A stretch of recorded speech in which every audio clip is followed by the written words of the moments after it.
Greetings and welcome to Java with Jim. I'm Jim Reese, Director of Business Development at Offit Kurman, joined here today with Ed Mullin, who is the CIO at Think and also the VP of Business Development at Think. Ed, how are you today? I'm doing great. Good. Love the background, Ed, and that's a real background of what you're looking at right now, right? That's a virtual background of what I'm looking out my window. I'm blessed to have a beautiful home office up here in northern Baltimore County. Sure are. All right, well, let's get started. Ed, you're involved in so many different things. You got the Baltimore Robotics Center, you got Baltimore Regional Tech Council, you got the work with Think, you got a big conference coming up, the Think Innovate 2022 in October. So many different balls up in the air. Why don't you tell us a little bit about everything that you're doing and what makes you different from other folks out there? Yeah, I do carry a bunch of different business cards, but what's kind of interesting is they all sort of are connected to one another. There's interlinkages between my role at Think. Think is a 17-year-old, 100-person management consulting firm. But we work with companies in the area like Sinclair Broadcasting and Agora and Sundance Film Festival in their operational and technology roles. And in those roles, we meet a lot of executives that their number one problem is workforce. And early in my career, being a computer scientist by background, I had an affinity to hanging out with more technical people.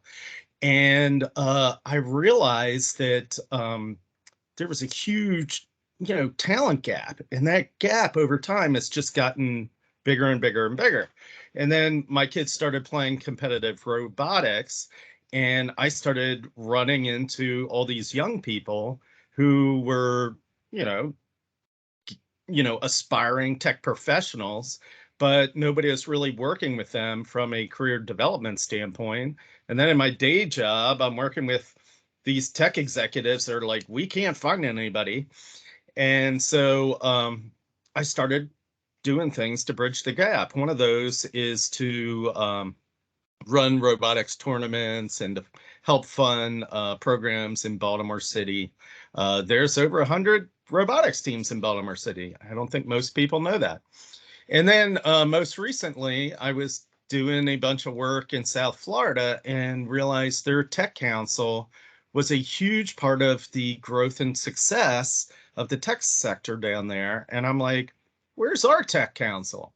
And so that got me involved with a bunch of folks that were already working on spinning up the Baltimore Regional Tech Council, and very excited about what we have planned for the Tech Council in the coming year. It's already, just taking off like a rocket.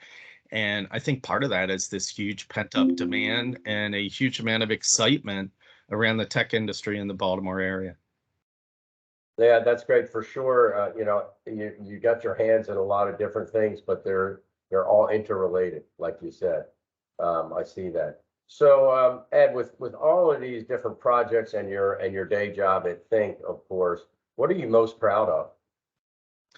Well, one of the things when I started doing the Baltimore Robotics Center, people would be like, "Oh, you're doing this great thing for these kids that really need it," and I'm like, you have no idea how enjoyable it is. It's like being a high school football coach, and especially this time of the year, spring and summer, I start watching my kids get signed. And that feeling of you've had a little bit to do with their success, just like a football or basketball coach, and watching them get that internship at Stanley Black & Decker or that first job at NSA or what have you. The differences between sports and what I'm doing is you may get that kid signed as a running back at Notre Dame, but you have no guarantee that they're going to graduate or they're going to have a successful outcome. For me, when that competitive robotics player out of a bad neighborhood in Baltimore gets that, internship at, you know, super cool tech company in the Baltimore area, I'm pretty sure that they're going to be good for life. And that's like the most awesome feeling. Yeah, That's one of very my cool. that's one of my I was talking to some marketing people the other day, and I talked for like an hour, and at the end of it I said, you know, I know a way to take a young person from poverty to six-figure salary in 5 years and to be a millionaire by the time they're 35. And they're like, you got to say that first. Don't wait and like Poverty to prosperity. How about that?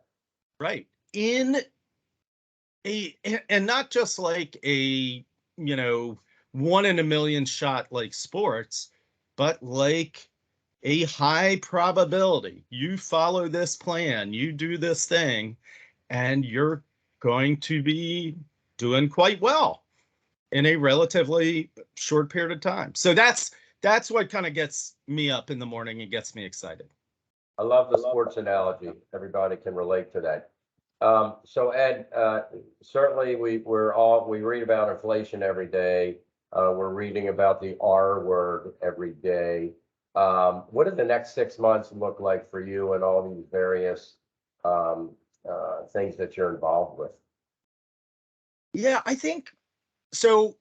When you work at a consulting company like Think, people hire you when things are going good, and people are hire you when things are going bad.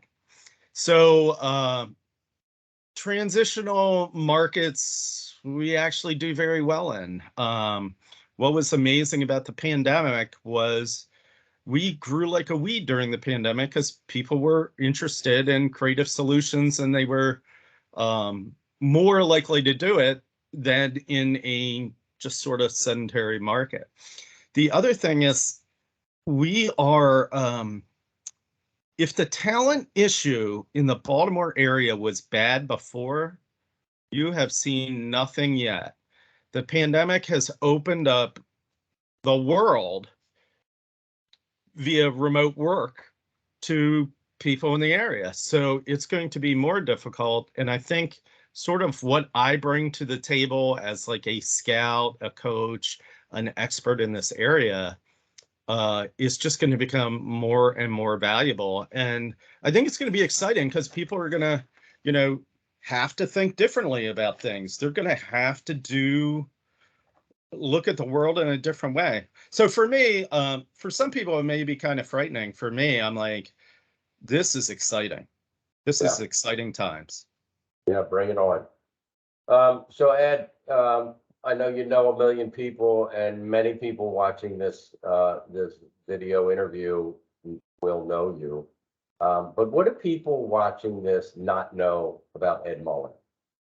Tough question, I know, but what do they not know about you? Oh, I think one of the most two things. First of all, my wife and I are blessed to live on a 38-acre farm in northern Baltimore County. So in a little way, I'm a hobby farmer, and we have goats and chickens and stuff like that.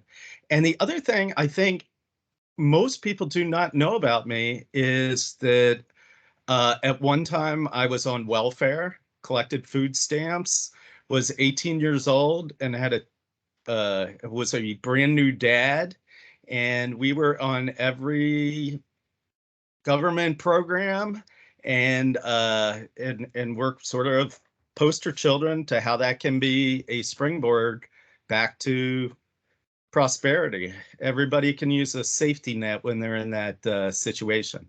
So yeah, I bet you didn't know I was on food stamps That is a back in the great 90s. story, and we all thank you for sharing that. That's great, Ed. Congratulations. Well, this has been awesome. I'm sure I'll be seeing you this week somewhere or next week, what have you. We seem to bump into each other fairly often these days, especially now that we're back to in-person events. I look forward to seeing you, and thanks for spending time with me today. I look forward to seeing you too, Jim. Have a good All one. right. Thanks. See ya.